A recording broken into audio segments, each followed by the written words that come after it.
ఓం సమర్థ సద్గురు శ్రీ సాయినాథాయ నమః. శ్రీ సాయి లీలామృతము అధ్యాయం 4. భక్తులకు ఇహపర శ్రేయస్సు చేకూర్చడానికే వచ్చానని బాబా చెప్పేవారు. ఐహికమైతే కోరికలతో బాబాను దర్శించరాదని చెబుతున్న భక్తునితో అలా చెప్పవద్దు. నా వద్దకు అందరూ మొదట అలానే వస్తారు. కష్టాలు కోరికలు తీరి జీవితంలో స్థాయి చిక్కాక నన్ను అనుసరించి సన్మార్గానికి వస్తారు అన్నారు. అందుకే సాయి భక్త సులభుడు. భక్తులకెట్టి కఠోర నియమాలు పెట్టక దర్శన స్మరణలతో ప్రసన్నులవుతారు. రేగే అనే భక్తుడు హైకోర్టులో జడ్జిగా పనిచేశాడు. ఉపనయనమైనప్పటి నుండి అతడు ఆసన ప్రాణామాయాలతో పాటు సూర్యుని బింబము మధ్యలో శ్రీమన్నారాయణుడు అన్నట్లుగా ధ్యానిస్తుండేవాడు. అతనికి 1910లో ఒకే రాత్రి 3 కలలు వచ్చాయి. అతడు తన శరీరం నుండి విడివడి ఎదుట శ్రీమన్నారాయణుని చూస్తున్నాడు. ఈసారి శ్రీమన్నారాయణుడు తన ప్రక్కనున్న ఒక వ్యక్తిని చూపి, ఈ షిరిడీ సాయి నీవాడు, ఆయనను ఆశ్రయించు అన్నారు. అతడు గాలిలో తేలి ఒక గ్రామం చేరాడు. ఒక వ్యక్తి కనిపించి అది షిరిడీ అని చెప్పి అతనికి ఒక మసీదుకు తీసుకువెళ్ళాడు. అక్కడ సాయి కాళ్ళు చాపుకొని కూర్చొని ఉన్నారు. అతడు నమస్కరించగానే లేచి అతన్ని కౌగిలించుకొని, నీవు నా దర్శనానికి వచ్చావా? నేనే నీకు రుణపడి ఉన్నాను, నేనే నీ వద్దకు రావాలి అని అతన్ని నమస్కరించారు.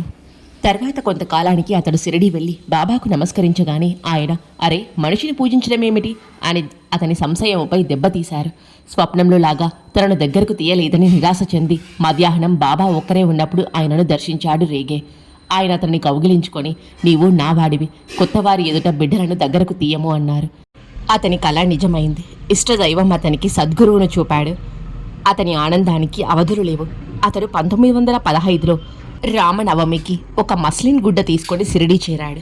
సహజంగా బాబా భక్తులిచ్చే గుడ్డలు ప్రసాదంగా తిరిగి వారికే ఇచ్చేసేవారు.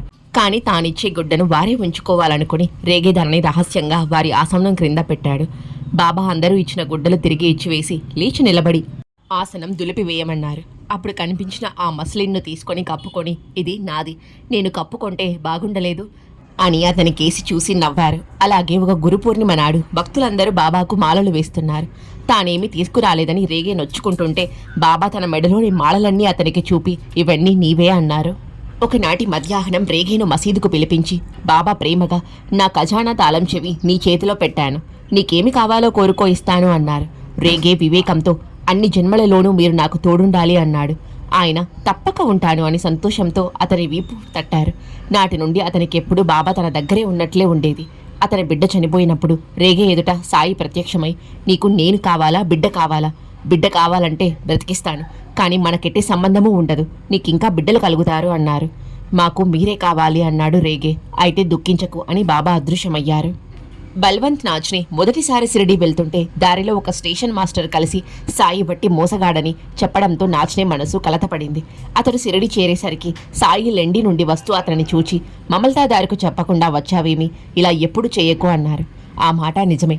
నాచ్నే అక్కడున్న 3 రోజులలో ఇలాంటి లీలెన్నో చూచాడు. అతనికి బాబాపై విశ్వాసం కలిగింది. అతడు 1915లో షిరిడీ వెళ్తుంటే సామంత్ అనే వ్యక్తి సాయికివ్వమని ఒక కొబ్బరికాయ 2 అణాలు ఇచ్చాడు. నాచునే కొబ్బరికాయ సాయికి సమర్పించాడు. కానీ దక్షిణ ఇవ్వడం మరచాడు. అతడు తిరిగి వెళ్ళేటప్పుడు, సాయి మంచిది వెళ్ళిరా, కానీ ఆ పేద బ్రాహ్మణుడు ఇచ్చిన 2 అణాలు ఇవ్వవేమి? ఒప్పుకున్న పనిని సరిగా చెయ్యి, లేకుంటే ఒప్పుకోకు అన్నారు. అతడు అవి తెచ్చి సమర్పించాడు. సాయిని చాలా కాలం సేవించిన శ్రీమతి చంద్రాబాయి బోర్కర్ ఇలా చెప్పింది, మా వారు 1909లో పండరీలో ఉన్నారు. నేను షిరిడీ వెళ్ళాను.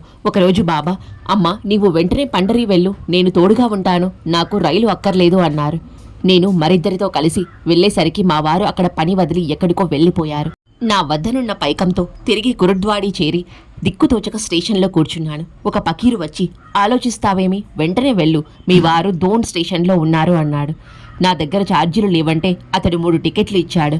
మేము దోన్ చేరేసరికి మా వారు అక్కడ కునుకు తీస్తుంటే కలలో పకీరు కనిపించి, నా తల్లినలా అశ్రద్ధ చేయకు, ఇప్పుడు రైల్లో వస్తుంది అన్నారట. మా వారు ఎదురొచ్చి నన్ను తీసుకువెళ్లారు.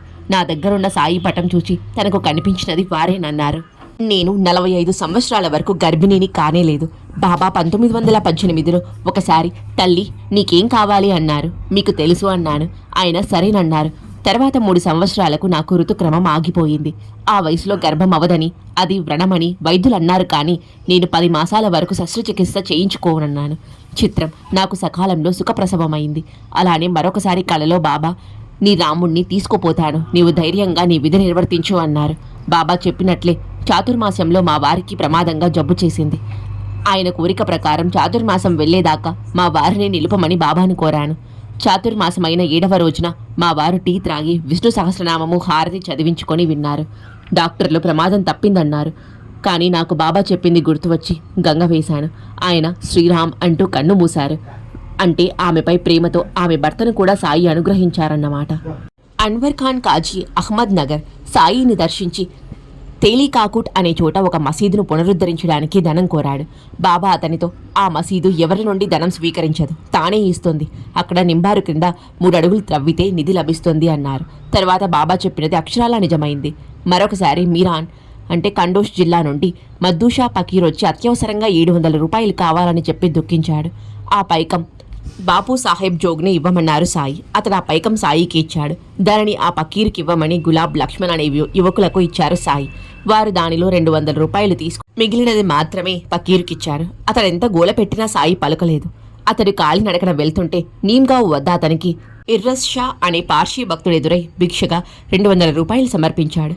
కారణం, ఆ ముందటి రాత్రి ఇర్రస్ షాకు సాయి కలలో కనిపించి టంకాలో సిరిడి వెళ్ళమని, నీవుగావ్ దగ్గర ఎదురయ్యే పకీరుకు భోజనము 200 రూపాయలు ఇవ్వమని చెప్పారు. మరొకసారి లూసర్ నుంచి వచ్చిన ముస్లిం 4000 రూపాయలు కావాలని ఏడ్చాడు. తామిచ్చిన అతనికి దక్కదని సాయి ఎంత చెప్పినా అతడు వినలేదు. రేపు ఉదయం మర్రి చెట్టు దగ్గరకెళ్ళు, లంక బిందె దొరుకుతుంది అన్నారు బాబా. అతడు నమ్మలేదు. కానీ ఆ చెట్టు దగ్గరకెళ్ళాడు. అక్కడ ఒక లంక బిందె కనిపించింది. దానిని మోయలేక మరొకరిని తోడు తీసుకువెళ్లేసరికి అక్కడ లేదు. అతడు ఏడుస్తూ వచ్చి బాబాతో చెప్పాడు. దానిని రూయి గ్రామస్తుడొకడు తీసుకుపోయాడన్నారు సాయి. సిరిడి సమీపంలోని కోర్హేలా నుండి రోజు ఆరతి భజనలకు పిలాజీ గురువు సిరిడి వస్తుండేవారు. అతని భార్యకు ఒకరోజు సాయి కళలో కనిపించి 1/2 రూపాయి ఇచ్చి, దీనిని డబ్బుల సంచిలో పెట్టుకో, లోటుండదు అన్నారు. ఆమె తన బాబుకు ఒక గుడ్డ ఇవ్వమన్నది. తర్వాత ఇస్తాలే అన్నారు ఆయన. ఆ రాత్రే గురవుకు కూడా కళలో కనిపించి, సిరిడిలో స్థిరపడండి, మీకే లోటు రాదు అన్నారు. మరి రోజే వాళ్ళు సిరిడి వచ్చేశారు. పిలాజీ రోజు బాబా వద్ద సన్నాయి వాయిస్తుండేవారు. సాయి సమాధి చెందినప్పుడు కప్పిన గుడ్డ వారి కుమారునికి లభించింది. బాబా అలా తమ మాట నిలుపుకున్నారు.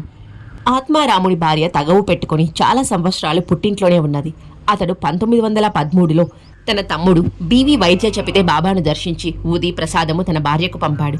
చిత్రం, అవి చేరగానే ఆమె భర్త ఇంటికి వచ్చేసి, ఇదే నా ఇల్లు, పుట్టింట్లో సుఖమేమున్నది అన్నది.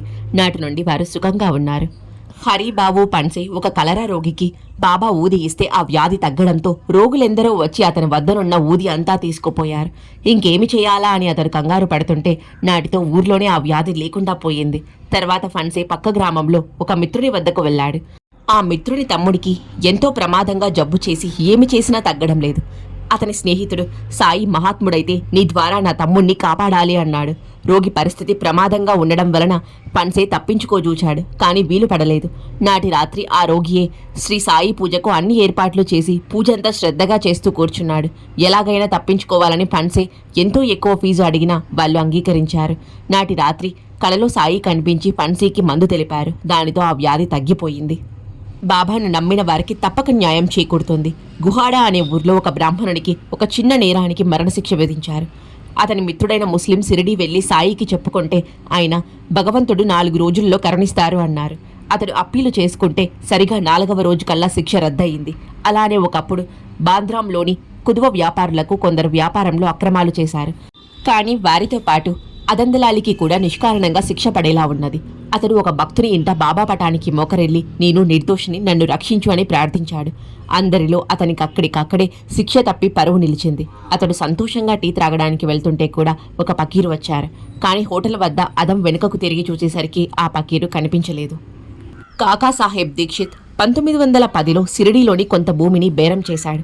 ఆసామి లక్ష్మణ్ భట్ దాని వెల 200 రూపాయలని చెబితే దీక్షిత్ 150లకు అడిగాడు. బేరం ఎంతకు తెగలేదు. భట్ మసీదుకు వెళ్ళినప్పుడు సాయి, ఎందుకలా వాదించుకుంటారు, మధ్య మార్గంగా పోండి, నువ్వు 175 రూపాయలకు తగ్గవద్దు అన్నారు. కానీ అతడు ఆ విషయం దీక్షిత్కు చెప్పలేదు. చివరకు 150 రూపాయలకే కొనుగోలు జరిగింది. కానీ లక్ష్మణ్ ఇంటికి వచ్చి డబ్బు లెక్క పెట్టుకుంటే 175 రూపాయలు ఉన్నది. తుర్గేగావ్లో శాంతాబాయికి వేలు మీద ఎముక కొల్లి చీము కారుతుండేది. ఆమెకు ఒకరోజు కలలో బాబా కనిపించి దాకేమాలి అనే ఆకు పసురు పూసుకోమన్నారు. అలా చేస్తే ఆ పుండు త్వరలో తగ్గిపోయింది. ఆ విషయం ఆమె సెప్టెంబర్ 1918లో బాబాకు జాబు రాసింది. మాల్కి అనే గ్రామంలో వెంకట్రావు అనే భక్తుడు ఒకరోజు గుండెపోటు వచ్చి పడిపోయాడు. ఆ స్థితిలో అతనికి బాబా 2 సేవకులు దర్శనమిచ్చారు.